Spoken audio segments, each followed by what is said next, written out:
أعوذ بالله من الشيطان الرجيم. بسم الله الرحمن الرحيم.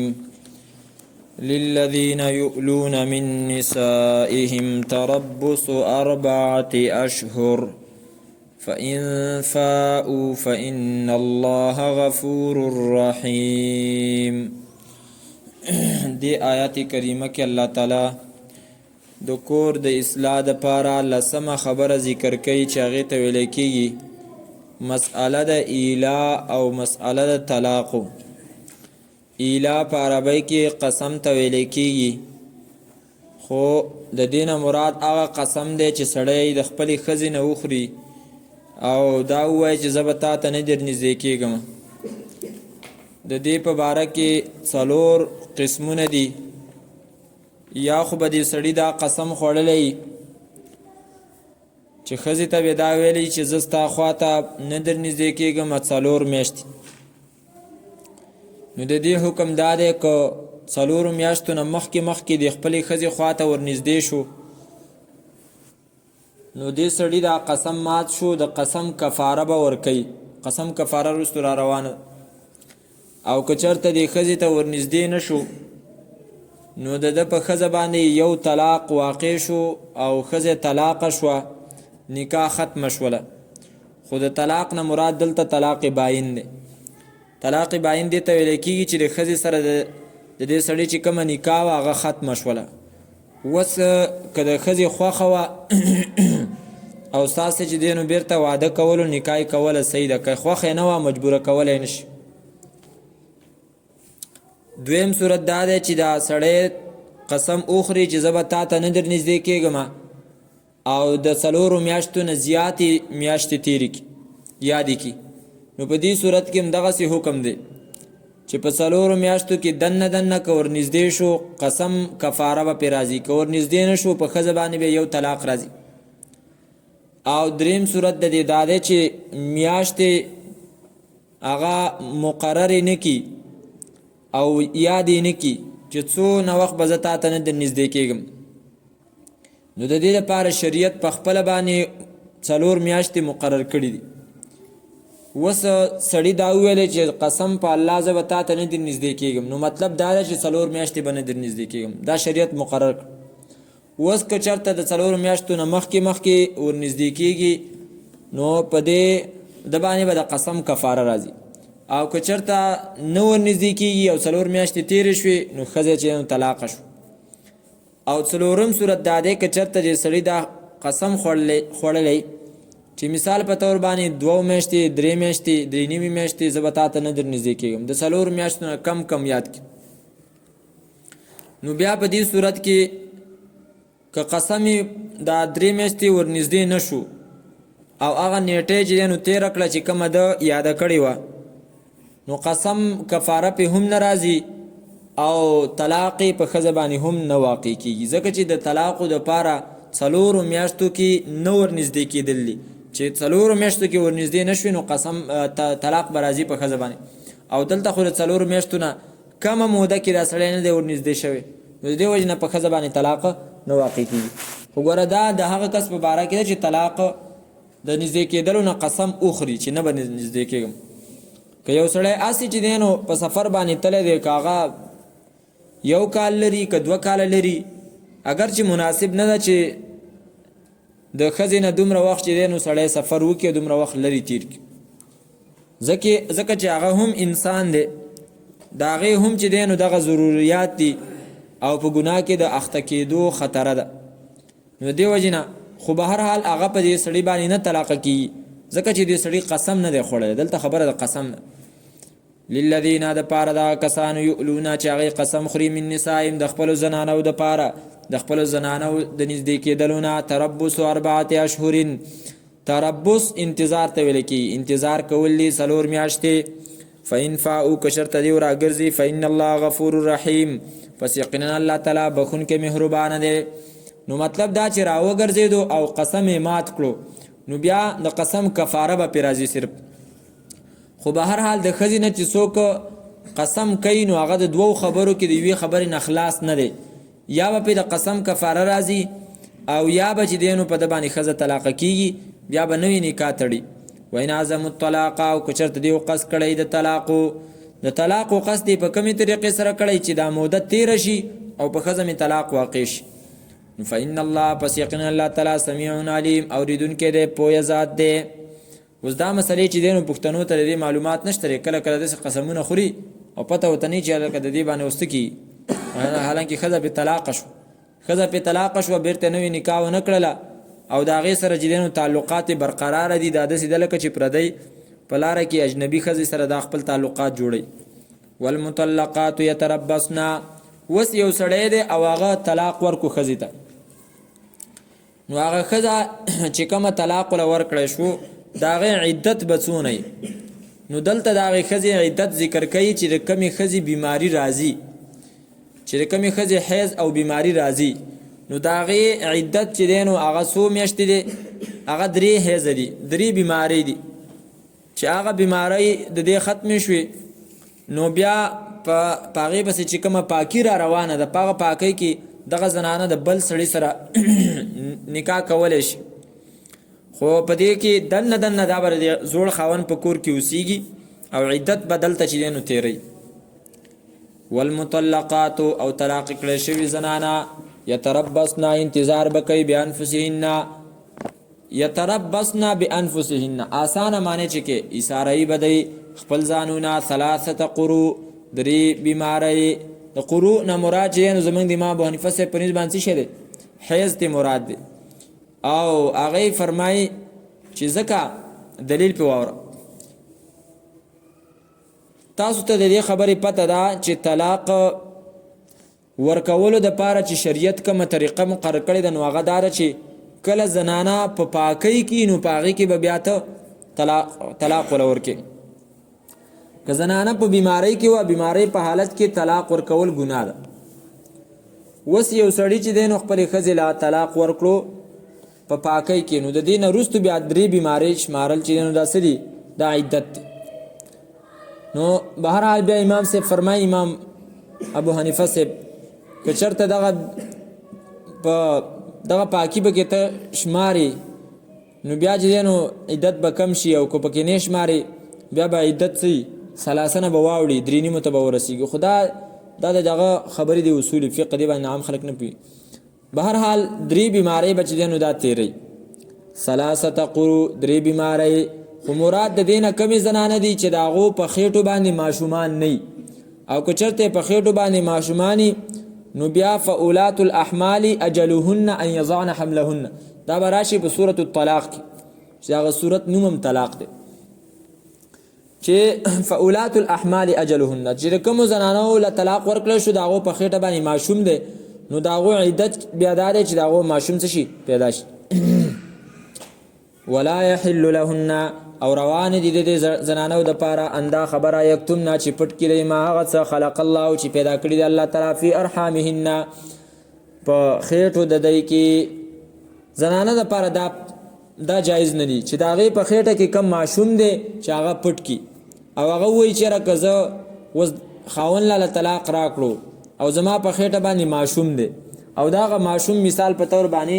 2 میاشتې عمر دی، 3 میاشتې عمر دی. اوس که چېرته دا ښځه وایي زه دا ووایم چې زما په خېټه باندې ماشوم دی، نو چې د کومې ښځې په خېټه باندې ماشوم وي نو د هغې عدت څونه وي؟ د ماشوم پیدا کېدل دي که نه؟ نو چې د ماشوم اوس 2 میاشتې عمر دی نو نورې به څونه تېروي؟ کم از کم لکه دا 7 میاشتې 6 میاشتې خو به تېروي نورې، ځکه عام عادت د زنانو د ماشومانو د پیدا کېدو څو میاشتې دی؟ 9 میاشتې دی، او کم از کم مقدار یې څو دی؟ 6 میاشتې دی. نو دا ښځه سوچ وکړي چې زه به دومره انتظار کوم، دا خو به ما ته ډېره زیاته ګرانه شي، راشه دې خاوند ته ووایي چې زما په خېټه باندې ماشومان د سره شته نه. نو الله تعالی فرمایي د زنانو دپاره دا روا نه دي چې هغه دا ماشوم چې د دې په خېټه کې دی دا پټ کړي چې زما په خېټه باندې ماشومانه نشته دی، دا جایز نه دي، دا حلال نه دي. ولا یحل لهن، او روانې د دې زنانو دپاره دا خبره یکتمنا چې پټ کړي ما هغه ماشوم خلق الله چې پیدا کړی دی الله تعالی فی ارحامهن، په خېټو د دوی کې. ان کن یؤمن بالله، که چېرته دی چې ایمان لري په الله تعالی باندې، والیوم الاخر، او په ورځې وروستنۍ باندې چې آخرت دی. مطلب څه شو؟ مطلب دا ستا د ایمان تقاضا دا ده چې ته الله منې، آخرت منې، نو بیا په خېټه کې چې کم ماشوم دی دا حق د دې خاوند دی مې پټوه چې نن یې چې کوم دی نو ته دنه پټ کړې او سبا له بیا ته ستن ووایې چېرې اسقاط حمل زه وکړمه مه کوه دا پردی حق څه له ځای کړي وبعولتهن حق بردهن او خاوندانان د دې بعول جمع د بعل او خاوندانان د دې زنانو احق ډېر حقدار دي بردهن په واپس کولو د دې زنانو فی ذلک په دغه موده کې ان ارادو که چېرته د دې اراده اصلاحا د جوړې د دې څه مطلب شو د دې مطلب دا دی چې سړی ښځې له طلاق ورکو نو طلاق د ورکولو خو مختلف قسمونه دي مختلفې طریقې دي خو یو په هغې کې چې نو طلاق رجعي دی طلاق رجعي هغه طلاق ته ویل کېږي چې په هغې کې لفظ د طلاق استعمالیږي او په هغې کې یو طلاق ورکړی کېږي او په هغې کې هغه طلاق هم د زنانه په پاکۍ کې ورکړی شي اوس دا مثال په طور زید یو الک دی هغه خپلې ښځې ته د هغې د پاکۍ په دوران کې ویلې چې ته په ما طلاقی اوس دا طلاق یو ځل ورکول دا ښه طریقه ده دا ښه طریقه ده ځکه تاسو ته پته ده چې طلاق درې مقدار دی نو که په یو ځل دی له درې ورکړله بیا سره سوچ کولو موقع نه میلاویږي چې اوهو غلطي رانه وشوه غلطي نه وشوه خو تا اوس کار کړی دی اوس د باندې ښځه مکمل طلاقه شو څو پورې چې بل سړي سره نکاح نه کړي د هغه سره شپه نه تېره کړي هغه وخته پورې هغه ښځه ستا لپاره حلاله نه ده نو صحیح طریقه د طلاق سره چې یو ځل په پاکۍ کې ښځې ته ووایي چې ته په ما باندې طلاق یا ورته داسې ووایي چې ته په ما یو کاڼی طلاق نو او بیا هغه پرېږدي او هغه عدت تیری بیا درې بیماری به تیری چې هغه کم از کم دغه 3 میاشتې خو دي ځکه بیماری په میاشت کې یو ځل راځي 10 ورځې نو تقریبا 3 میاشتو ته خبره ورسېده نو په دې موده کې دنه خاوند که چېرته اراده بدله شي او دا وایي چې زه د خپلې ښځې ته رجوع کوم واپس کېږم ورته نو د دې سړي دپاره دا اختیار شته دی دا اختیار د سړي دی خو د ښځې نه دی او د ښځې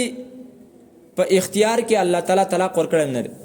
ځکه حدیث مبارک کې راځي الطلاق بید من ملک الساقه طلاق په اختیار د هغه چا کې دی چې څوک د پنډۍ مالک دی نو پنډۍ مالک څوک دی خاوند دی که نه نو د هغې د طلاق و اختیار هم د سړي سره دی بله خبره دا ده چې ښځه چې کوم دی که نه د هغې مثال خو د ماشوم دی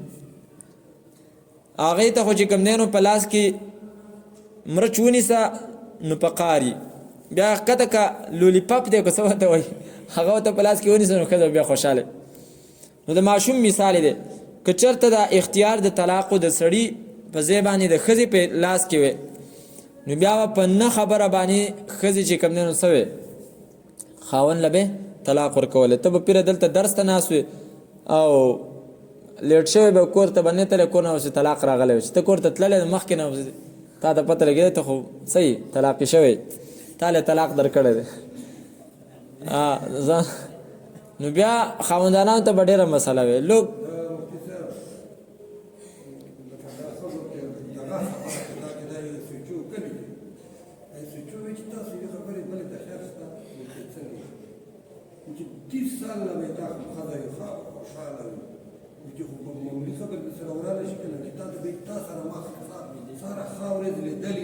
دا خبره صحیح خبره دا کوي که نه حدیث کې هم راځي ما رأیت منک خیرا قط ستا نه ما سره خیر چېرته لیدلی نه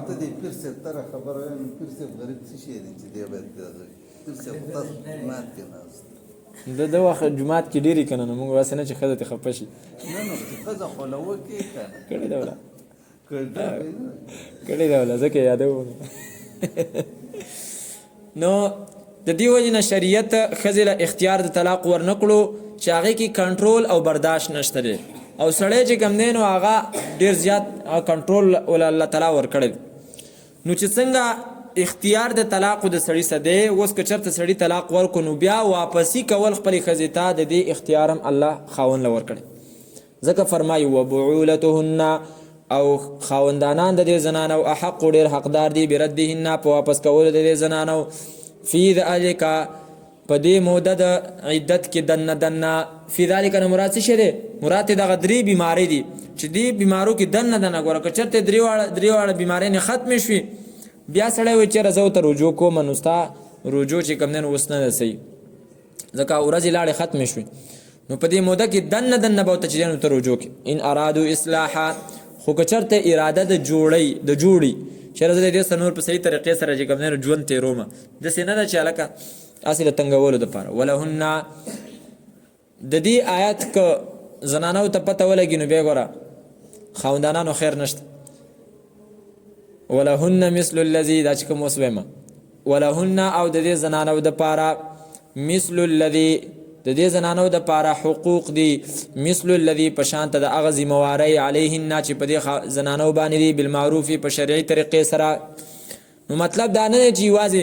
ته وایې چې یاره زه خو د هغې سیمه حدیث کې راځي که چېرته چاته نکاح سجده جایز وي نو ما به ښځې ته ویلي وه چې خاوند ته سجده وکړه نو څه وایي چې دا خو مجازي خدای دی که نه خاوند څه دی مجازي خدای دی نو دغه ځان مجازي خدای مني خو دلته دا هم ومنه چې څنګه په تا باندې ستا په هغې باندې چې کوم دی نو حقوق دي نو دغه رنګ یې په تا باندې چې نو د هغې حقوق دا به له پوره کوې نو هله چې دا وله نه پوره کوې نو بیا د هغې په هغې باندې ستا څنګه حق دی ولهن مثل الذي او د دې زنانو دپاره حقوق دي په شانته د هغه ذموارینو علیهن چې په هغو باندې دي بالمعروف په شرعي طریقې سره خو د دې دا مطلب هم نه دی چې د دې مثل نه مراد دا مطلب نه چې څنګه حقوق ستا په هغې باندې دي نو هغسې هغې هم په تا باندې نه حقوقو کې فرق شته دی که هغه ستا دپاره چې کوم دی نو ځای جارو کوي او تا دپاره چې نو ماشومان څه کوي پاک کوي نو دې دا مطلب نه دی چې تم کله کله څه کوه ماشومانو ته پیمپرې بدلوه نه مثل نه مطلب دا دی چې د هغې د حقوقو په شانته ستا د حقوقو په شانته د هغې هم حقوق دي نو هغه ستا حقوق د بهر نه دي ضرورتونه وله پوره کوه او د هغې حقوق په کور کې چې دی نو دننه دي د اسلام نه مخکې د جاهلیت په زمانه کې د عورت او د ښځې چې کوم مقام و هغه صرف دومره و چېرې دا د کور د استعمال یو شی دی بس دومره هدف و په 586 عیسوي کې د نبي علیه صلات وسلام د پیدایش نه لږ غونده کې وروستو یو 10-12 کاله پس هغو صرف دا تسلیم کړله 580 کنه دا یې تسلیمه کړه چېرې دا زنانه چې دی نو صرف انسان دی هغه وخته پورې انسان هم نه تسلیمو صرف دومره تسلیمه کړه چېرې دا صرف انسان دی خو البته دا د سړو د خدمت دپاره پیدا کړی شوي دي نور د دې حق نشته که بیماري به پکې پیراله که نه کور نه به ویسته یو کمره به وله جوړه کړې وه نو هغه کمره کې به چې دی نو بیا ناسته وه غریبه لکه سپي په شانته روټۍ به وړله او هلته به ورته اچوله دا د هغې حیثیت نو بیا چې کله اسلام رالی نو هغې وله مقام ورکو صحیح د هغې حقوق یې وله ورکړه دلته یې وویلې که نه ولهن مثل الذي علیهن بالمعروف خو د جاهلیت چې دا کومه عملو د زنانه سره د نن سبا چې کوم جاهلیت د یورپ او د مغرب دی نو د هغو د دې جاهلیت د دې قانون مقابله په دې طریقې سره وکړه چې زنانه مکمل آزاده کړه او دومره آزاده کړه چې د هغې خپله خوښه ده که هغه خپل شهوت د چا نه پوره کوي نه پکې د خاوند څه اختیار شته دی نه پکې د پلار څه اختیار شته دی او نه پکې چې دی نو د زوی څه اختیار شته دی د دې وجې نه هغه زنانه چې مخکې د کور یو لوښې خلکو ګڼلو نو هغه زنانه اوس چې دی نو د بېحیایي او د فحشا او د زنا یوه آله جوړه شو او اسلام څه اسلام د هغې لپاره حقوق مقرر کړه نه چې دی نو هغه داسې کړه چې دا هسې یو لوښی دی او نه داسې آزاده پرېښودله چې کوم ځای ته ځي بس هغې ته چې نو سره اختیار دی نه وقرن فی بیوتکن په کور کې تاسو څه شي پاتې شي د هغې ذمواري اندروني خانه په کور کې دننه شو وللرجال او د پاره د سړو علیهن په دې زنانو باندې درجتون یو قسم له فضیلت دی او هغه فضیلت د زنانه دا دی چې ځینې کارونه د سړي دا دی چې ځینې کارونه زنانه دپاره جایز نه دي سړي دپاره جایز دي مثال په طور باندې امامتي ده دا د سړي حق دی په جومات کې مشري ده د قوم دا د سړي حق دی ما خلیفه جوړېدل دي دا د سړي حق دی په دغه شیانو کې چې کوم دی نو دغه د زنانو حقوق نه دي اوس خو د مسلمانانو د دین د بدنامولو دپاره داسې شته دی چې هسې برای نام ښځې په سب کې ودرې یو جومات شکل قالین خور کې یو له چې کوم دی نو مخې ته ودرې وي دا امامه ده شریعت دا حق ښځې له نه دی ورکړی او نه دا د ښځې سره چې نو ښېګړه ده. شریعت خو دومره حده پورې د زنانه د عزت خیال ساتي چې دا به د دې لپاره جماعت په جمع سره چې کوم دی نو د ښځې امامتي مکروه ده. د ښځې امامتي سره مکروه ده. ولې؟ وجه ته وګوره که نه، وجه څونه ښایسته وجه. د ښځې امامتي ځکه مکروه ده چې دا ښځه به یا مخکې ودرېږي یا به وروسته ودرېږي. که چېرته دا ښځه په امامتۍ کې د امام په شان ته مخکې ودرېږي نو د هغې عورت نه پاتې کېږي، ځکه شاته نه به ورته خلک ګوري که نه. او ښځه خو ټوله څه ده؟ عورت ده. جبالها و اشجارها كلها عوره. نو دا خو ټوله چې کوم دی نو څه ده؟ عورت دی. نو او که چېرته دا په صف کې د زنانو سره یو ځای ودرېږي نو په هغه صورت کې بیا د امامتۍ چې کوم قانون دی د هغې نه خلاف ورزي راځي. امامتۍ قانون دا چې امام به څه هغه به مخکې که نه، امام به د خلکو نه مخکې ودرېږي. نو د دې وجې نه لماذا تضحکو، د دې وجې نه حق د امامتۍ خرابېږي، نو دې وجې نه مکروه کېږي. نو دا هسې چې د مسلمانانو بدنامولو دپاره یو څو ښځې چې کوم دی نو هغه دغه کړي، خو سم پوره چلی ورته نه وي ورښودلی. نو یا یې لاسونه لاندې تړلي او یا یې لاسونه چې کوم دی نو دا چپ لاس په دې ښي لاس باندې پاسه ایښي. نو هغه دروغ ګوره حافظه نه باشد که نه، څوک دروغ وایي هغه خو ذهن کار نه کوي که نه. نو هغه پښتانه وایي د چل لپاره ول پکار وي که نه، څوک چل ول کوي که نه د چل لپاره به څه کوې ول به ګورې. د یو دروغ دپاره به تا مخکې چې کوم دی نو پوره نورې سوړې به دې بندې کړي، هله به چې نو یو دروغ ویلی شي که نه، نو بیا به دې خامخا دروغ معلومېږي.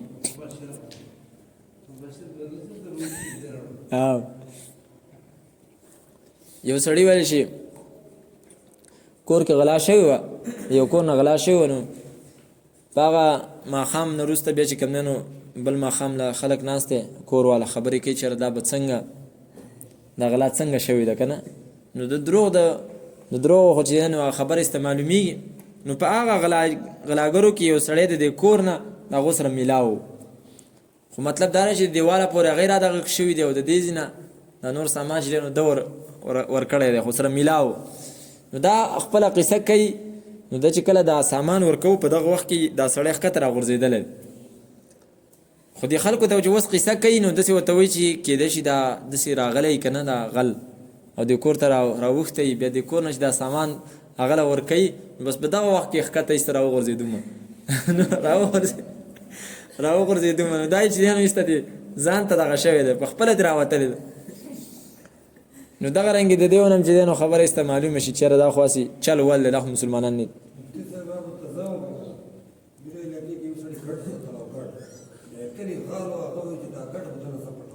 غلو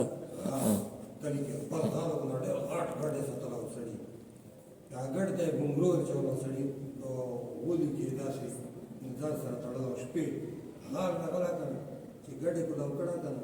هغه ګونګرو شرنګ کړي دا سړار ورشو دا څوکي هغه باندې ګډې دی ولتا یو وخت په دیوالو کې چې یو وخت په کته وا اکور ولا شپې نه ولا دا ایوي نه ولا دا وساغله دي چې پرې را خود شپې نه دی ولا پرې نه ورته کړسته چې پرې دا خود شپې نه دی ولا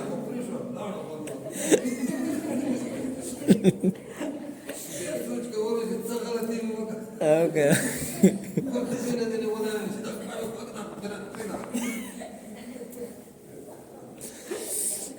نو الله تعالی فرمایي وللرجال او د پاره د سړو علیهن په دې زنانو باندې درجه یو قسم لفضیلت دی، والله الله تعالی عزیز غالب دی، حکیم حکمت والا دی. الطلاق مرتان د دې ځینې یو قانون تاسو واورئ. قانون دا دی جاهلیت کې دا طریقه وه چې کله به د یو سړي ښځه نه وه خوښه هغې له به طلاق ورکړو، خو نور قانون خو نه و که نه. نو داسې به وه چې کله د هغې د عدت تېرېدو وخت به رالی بیا به ویل ته زما ښځه، بیا چې کله لږ وخت پس به ویل بیا بل طلاق ورکو، بیا به چې کله عدت تېرېدو ټیم نږدې شو بیا به ویل ته زما ښځه. او داسې بیا چې کوم دی نو ځوړنده ساتله غریبه، دا ظلم د هغې سره روان. نو شریعت قانون راولېږو چې طلاق چې کم طلاق نه وروسته رجوع صحیح هغه صرف دوه دي. بس ښځې له دې طلاق ورکو د هغې عدت نږدې شو، اوس تا ته اختیار دی که ساتي او که نه ساتي، او که چېرته دې وساتله بیا دې له بل طلاق ورکو بیا د هغې د عدت وخت پوره کېدو نو تا ته اختیار دی ساتي که نه ساتي. خو که چېرته دې دریم ورکړو او عدت ته نږدې شو نو ستا نه لاړه، اوس چې دی نو ته رجوع ته نشي کولی. صرف دا اختیار په دوو طلاقو کې دی. خو د دې نه مراد هغه طلاق دی چې مخکې ما ویلې دې ته طلاق رجعي وایي چې د هغې نه وروستو ښځې ته رجوع کول جایز دي. یو طلاق هغه دی چې هغې کې سړی خپلې ښځې ته هغه الفاظ استعمال کړي چې په هغې سره فورا نکاح څه کېږي ختمیږي. یو صورت هغه الفاظ کوم دي هغه ته وروسته وایم. دویم یو طلاق ښځې له ور نه کړي په یو ځل باندې ورله 3 طلاقه ورکړي. نو په دې صورت کې په دې دواړو صورتونو کې چې د عدت تېر شو فورا ښځه ووتله د نکاح نه. خو البته که په یو ځل یې ورله 3 ورکړي او دې کې او په دې بل طلاق کې فرق دی چې کله ورته هغه الفاظ استعمال کړي چې د هغې نه وروستو نکاح ماتېږي. په دې کې فرق دا دی که چېرته یې ورله 3 طلاقه ورکړي وو د هغې نه وروستو بلکل ورسره نکاح نشي کولی، لاړه بس بل سړي سره به نکاح کوي او د هغې نه پس به بیا چې کوم دی نو که هغه له په خپله خوښه طلاق ورکړو بیا به راځي او ستا سره به نکاح کو خوښه وه ته به ورله نوی مهر تړې او نوی ملا به راولي هغه به چې نکاح تړي. نوی نه زوړ دی خیر دی مطلب دا چې نوی نکاح به تړي. او دا دویم چې کوم صورت دی چې هغې کې الفاظ د طلاق نه استعمال شوي لکه مثال په طور باندې سړی خپلې ښځې ته ووایي چې ته به زه به تا داسې ساتمه لکه خپله خور او مراد یې د طلاق. دا اوس په پښتو کې دا طلاق عام دی که نه خلک وایي یاره ښځه به دې زما ښځه به په ما باندې چې نو څه خوري ښځه به خور ساتمه دا اوس طلاق او اراده د طلاق وي. نو په دې کې نکاح فورا ختمه شو. خو په دې کې صرف دومره گنجایش ترې که د ښځې خوښۍ او ستا خوښۍ نو دوباره نکاح کولی شي بل کس سره د نکاح کولو ضرورت نشته. نو دلته الله تعالی قانون ذکر کو چې 2 طلاقه هغې کې چې تعالی د رجوع حق حاصل دی خو که درېم دې وله ورکو بیا ختم بیا ورته رجوع نشي کولی.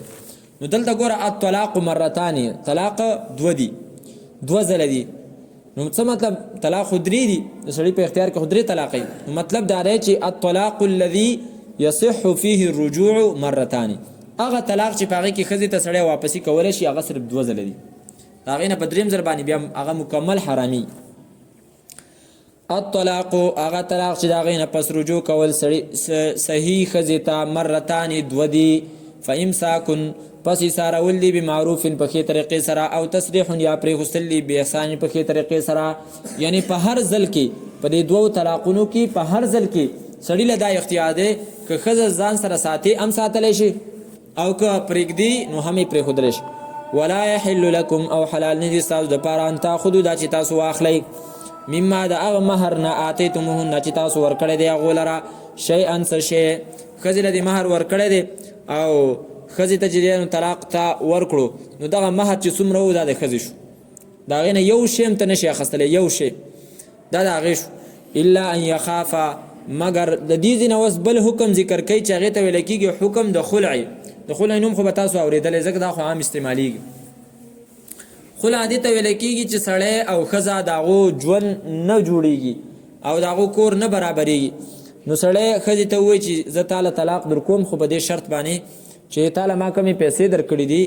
کم مهر مې له در کړی دی یا کم کور مې تا پسې لیکلی دی هغه واپس ماله راک. یا ښځه ووایي چې ګوره ستا نه زه تنګ یم او ما پرېږده دا کور اخلي دا چې کوم پیسې دې راکړي دي دا مو اخله خو ما پرېږده او سړی قبول کړي یا په دې اولني صورت کې ښځه قبوله کړي نو دې ته ویلی کېږي خلعه او په دې باندې نکاح ماتېږي. نو دا مستقل طلاق نه دی بلکې دا څه شی دی دا جدا حکم دی دې ته خلع ویلی کېږي.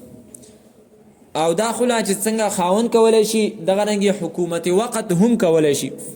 لکه یو سړی دی هغه د ښځې حقوق نه پوره کوي او د هغې خیال نه ساتي او نه هغې چې کوم حقوق دی لازم هغه له پوره کوي بس هسې چې کوم دی نو برای نام هغه د ښځه ده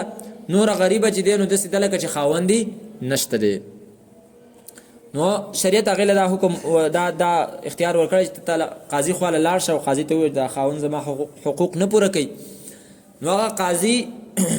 هغه به چې دی نو دا سړی به راوغواړي او ده ته به وایي چې د دې ښځې حقوق ادا کوه. که چېرته هغه بیا هم نه کوي دمکي به ورکړي چې ګوره بیا به زه تا باندې دا ښځه طلاقه کوم. که حقوق یې وله پوره کړه صحیح ده که پوره نه کړه بس بیا به قاضي هغه به جدا کړي دواړه او دا قاضي له دا اختیار شته دی خو چې قاضي مسلمان وي خو چې قاضي د قرآن نه خبر نه وي ګیره د دې طرف نه داسې خرولي او لاړ میکاله قانون باندې فیصله کوي نو خاورې به بیا دا امن راشي نه راځي. ولا يحل لكم او حلال نه تاسو د پاره فإن خفتم فإن الا ان يخاف مگر دا چې ویریږي دا خزه او خاون الله یقیم دا چې وبند درې دا دواړه حدود الله احکام د الله تعالی فإن خفتم پس که چرته ویری دلی تاسو ای خپلوانو د دې خزه او د خاون اند دې خبرنا لا یقیما چې وبند درې دا خزه او خاون حدود الله احکام د الله تعالی فلا جناح علیهما نو نشته دې په دې خزه او خاون باندې څه ګناه فی ما پغسه کې افتدت چې دا خزه ځان خلاصي د خاون نه به پاغه سره کم مال چې ورکي او پاغه سره د خزه د خاون نه ځان خلاصي نو پدې کې چې دنه پدې خزه او پدې خاون باندې څه ګناه نشته کولای شي تلک حدود الله دا احکام د الله تعالی دی فلا تعتدوها نو تاسو تجاوز مکوئ د دینه دا د طلاق احکام دي چې څومره د تویل دي بس دا پوره کوي تجاوز مکوئ و من يتعدى وغسوش چې هغه تجاوز کوي حدود الله د احکام د الله تعالی نه فاولئک پس دا کسان هم الظالمون ام دی ظالمان اذن الله الرحمن الرحيم فإن طلقها فلا تحل له من بعد حتى تنكح زوجا غيره وس دغه دو طلاق دي او سړی خزله دا دو طلاق ورکړ او دا غین رستو بیا دول دریم طلاق ورک نو د دینه پس وس دا خزه د سړی د پاره حلال نه ده فإن طلقا پس که چرته طلاق ورکو یعنی دریم طلاق ول ورکو ځکه دو طلاق مخ کې تیر شو کنه طلاق مرتان فلا تحل له پس روانه دا خزه له د خاوند پاره من بعد پس د دریم طلاق نه حتی تر دې پورې تنکیح چې نکاح وکي دا زنانه زوجا غیره د یو خاوند سره علاوه د دې زوړ خاوند نه او په خپل خوخه باندې دا غي سره نکاح وکړه او بیا دا غي نه رستو هغه ول طلاق ورکو فإن طلقها پس که چرته طلاق ورکلو دغه دویم خاوند دی خزیتا فلا جناح علیهما پس نشته ګناه په دې دواړو باندې په دې زوړ خاوند په دې اولنی خاوند او په دې خزه باندې ان يتراجع دا چې واپس یو کی دا دواړه یو بلتا ان ظننا کچرته یقیني ان یقیم دا چې وبدري دا دواړه حدود الله احکام د الله تعالی بیا وته پته ولګي د چیرې مونږ څیو اسیم غلطی را نشوي دا خو زمونږ کو جوړیږي نو بیا جایز ده چې یو زش خودل ته پکې خبره داده چې دریم طلاق نرستو بدبل خاون سره چې دینو دا نکاح کوي او یوازې نکاح نه بلکې دا غي سره بشپه هم تیری او د شپې خلوت به سره کوي مراد د خلوت نه چې خلوت صحیحه ده مطلب دا رې چې دا دواړه به یو ځکه او رکاوټ چې دینو د دواړو ته د صحبت نه نو دغه چې دینو یو بل سره بچینو یو ځکه یعنی جما پکې چې دینو سره شرط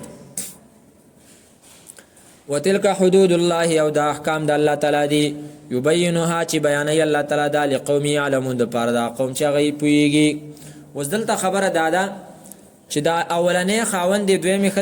خزله طلاق ورکی او درې طلاق ولورکی نو بیا څو شرطونه دي یو شرط خدا دی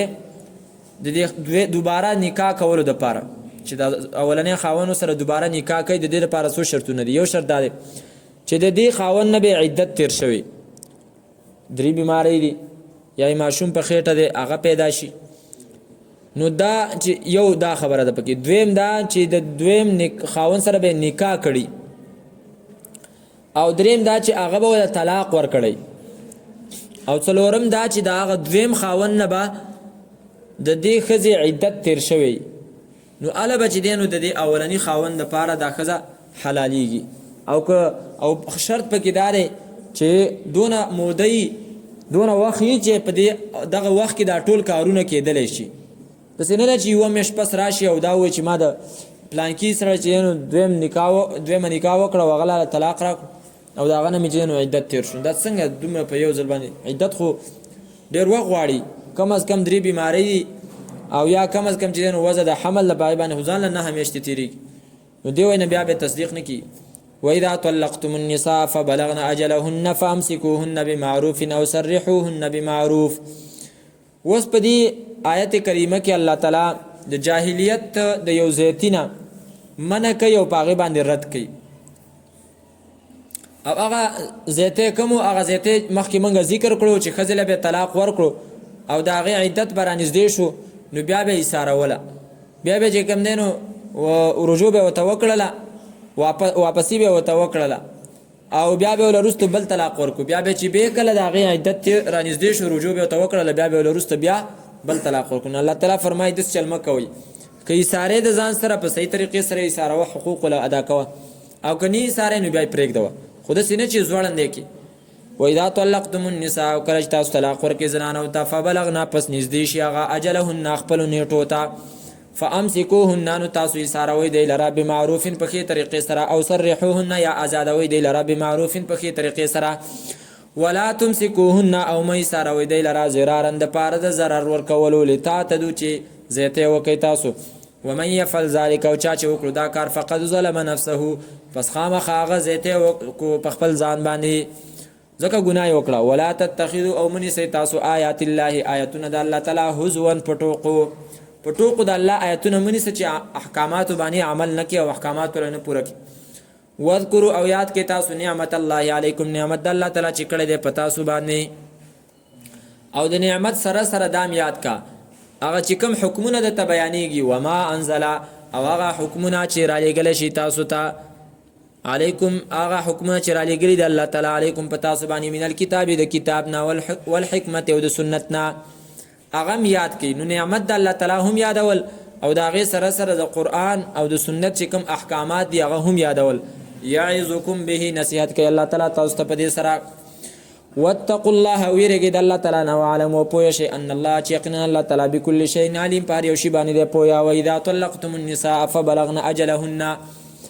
لس حکمونه مخکې بیان شو د کور د اصلاح دپاره دا 11 حکم دی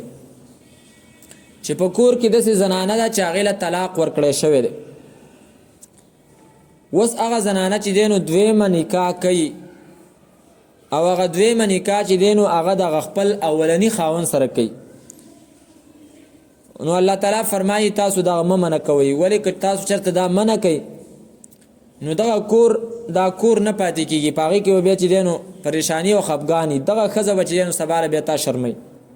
چې ګوره زما اراده وره واپس د خپل خاوند سره نکاح کولو تا زه ولې منع کړو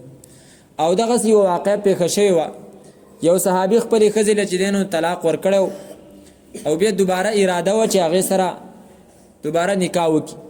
نو د هغې چې کوم ورور هغه غوسه شو او هغه ویلې چې ما ستاسو دومره ښېګړه وکړه چې تا له مې په نکاح درکړه تا له طلاق ورکړه اوس ته زما له دوباره چې مطالبه کوي چې ته ورسره نکاح وکړي نه کله دا چېرته هم نشي کېدی نو دا آیتونه رال چې داسې چل مه کوئ واذا طلقتم النساء کله چې تاسو طلاق ورکړئ زنانو ته فبلغن اجلهن پس ورسیږي هغو خپلو نیټو ته بلغن اجلهن دلته معنا ده چې د هغو عدت تیر شي هلته مخکې چې کوم آیت نمبر 231 کې و د هغې مطلب دا و چې خپلې نیټې ته یعنې عدت ختمېدو ته نږدې شي لا ختم شوی نه دی نو د دې زنانه عدت ختم شو نو د دې زنانه خپلوانو ته دا حکم دی فلا تعزلوهن پس مه منع کوئ تاسو دا زنانه ان ینکحن د دې خبرې نه چې نکاح وکړي دی ازواجهن د خپلو خاوندانانو سره اذا ترازو کله چې راضي دی بینهم په خپل منځ کې بالمعروف په شرعي طریقې سره د دې و راضي ده او خوښه ده میاں بیوی هو راضي تو کیا کرے قاضي نو بیا خبر اسیم جوړه ده او زاړه دواړه چې دی نو پښیمانه دي خاوند په خپل طلاق باندې پښیمانه دی او د ښځې نه که کوم زیاتی شوی د هغې د وجې نه ورته طلاق ورکړی شوی په هغې باندې هغه پښیمانه ده نو دوباره نکاح ته د هغو اراده ده نو اوس یې پرېږدي چې نکاح وکړي ذلک یوعظو دا نصیحت کېدی شي په دې سره به په دې سره من هغه چاته کان منکم چې ستاسو نه یؤمن بالله چې ایمان لري په الله تعالی باندې والیوم الاخر او په ورځې وروستنۍ باندې ذلکم ازکا لکم دا ډېره د پاکۍ خبره ده ستاسو دپاره و اطهرو او ډېره پاکیزه ده یعنې د زړونو ستاسو دپاره والله الله تعالی یعلم پوهه دی وانتم او تاسو لا تعلمون نه پوهېږئ والوالدات یرضعن اولادهن اوس په کور کې دا څلورمه خبره ده څلورمه مسله څه مې ویل 12مه مسله چې په کور کې طلاق واقع شو او دغه زنانه چې کومې له طلاق ورکړی شو د هغې ماشوم دی اوس د دغه ماشوم د پرورش مسله ده د هغې د تی مسله ده د هغې به څه حکم وي نو د هغې حکم دا دی چې دا به 2 میاشتو پورې دغې زنانه سره د 2 میاشتو پورې 2 کالو پورې به دا د دغې زنانه سره وي د کومې چې خپله مور ده او په هغې باندې دا لازم دي چې هغه به دې له تی ورکوي. والوالداتو او میندې یرضعن تی به ورکوي اولادهن خپل اولاد ته حولین کاملین 2 کاله پوره شو حسینې پوره شو حولین کاملین 2 کاله پوره لمن اراد ان یتم الرضاعه د پاره دغه چا چې اراده دغه د پوره کولو د تی ورکولو د مودې د تی ورکولو نو 2 کاله چې کوم دی نو هغه به پوره کوي. حولین کاملین ماشوم له د تی ورکولو چې کومه زمانه ده نو دا 2 کاله ده. زمونږ امام ابو حنیفه رحمه الله تعالی ذکر کوي چې 2.5 کاله ده او د هغو دپاره دلیل د سورت احقاف یو آیت دی هغه به انشاءالله راشي چې په هغې کې الله تعالی فرمایي 30 شهره وحمله وفصاله 30 شهره 30 میاشتې د هغې چې کوم دی نو نیټه ده. خو البته دلته اکثریت د علماو هغې فتوه په دې باندې ورکوي چې 2 کاله د هغې چې دی نو هغه موده ده. د 2 کالو نه اخوا ماشوم له تی ورکول بغیر د ضرورته دا جایز نه دي بلکې ماشوم به د تی نه چې دی نو هغه اړی او دغه رنګې په 2 کالو کې دنه که چېرته یو جینۍ او یو ماشوم د یوې زنانه تی چې دی نو ورودو نو دغه زنانه د هغو دواړو مور شوله او دغه دواړه په خپلو منځ کې چې دی نو څه شولې دا خور او ورور شو او که د دې نه اخوا نو بیا هغه خور او ورور نه جوړېږي. نو دې وجې نه په دې کې احتیاط پکار دی چې 2 کالو پورې دا تی پوره کول پکار دي دا د ماشوم حق. لمن اراد ان یتم الرضاعه نو دا به د هغې سره وي. وعلى المولود له رزقهن او په هغه چا باندې المولود له ته ګوره د دې معنی المولود هغه کس چې ماشوم راوړلی شوی دی زیږولی شوی دی له د هغه دپاره. اوس ماشوم د چا دپاره راوړی شوی دی ښځې چې دی نو ماشوم پیدا شو نو دا ماشوم د چا زوی دی دا د خپل پلار زوی دی خو شریعت داسې ونه ویلی قرآن کریم کې الله تعالی وفرمایل داسې ونه ویل چې وعلى الوالد رزقهن چې په پلار باندې د دې زنانو خوراک دی او د دې جامې دي په شرعي طریقې سره بلکې دا یې ویلي چې په هغه کس باندې د دې زنانو جامې او د دې خوراک دی چې کم کس دپاره دغه ماشوم زیږولی شوی دی. علما کرام فرمایي دا لفظ دومره اوږد شو په دې کې یو حکمت دی. هغه حکمت دا دی په دې کې دې خبرې طرف ته اشاره ده چې د ښځې او د خاوند چې ماشوم وشي نو د دې ماشوم دا نسب به په چا پسې حسابېږي دا به د چا زوی چې دی نو حسابېږي او دا به د چا په نسب باندې ځي نو وایي دا ماشوم چې دی دا به د پلار په نسب باندې ځکه الله تعالی وفرمایل هغه کس چې د هغه دپاره دا زوی زیږولی شوی دی داسې ونه وایي چې په پلار باندې د هغه کس دپاره چې د هغه دپاره دا زوی زیږولی شوی. او د دې نه دا خبره معلومه شوه چې ښځه او خاوند کله د یو بل نه په طلاق سره جدا شو نو په دې صورت کې بیا دغه ماشومان چې دي نو دا به د دې خاوند دي ځکه چې نسب په هغه پسې ځي نو دا به د دې خاوند دي. نو به هر حال مسله اوس دا شوله چې ښځې له طلاق ورکړی شو ماشوم پاتې دی او هغه ماشوم له چې دی نو تی ورکوي نو چې څومره وخته پورې وله تی ورکوي دا د دې خاوند په حق کې ګیره ده. نو اوس په دې خاوند باندې د هغې چې دی نو خوراک څکاک او د هغې جامې هغه په ده باندې دي دا به وله پوره کوي. وعلى المولود له او په پلار باندې رزقهن جوړه خوراک د دې زنانو دی وکسوتهن او جامې د دې بالمعروف په شرعي طریقې سره. لا تکلفو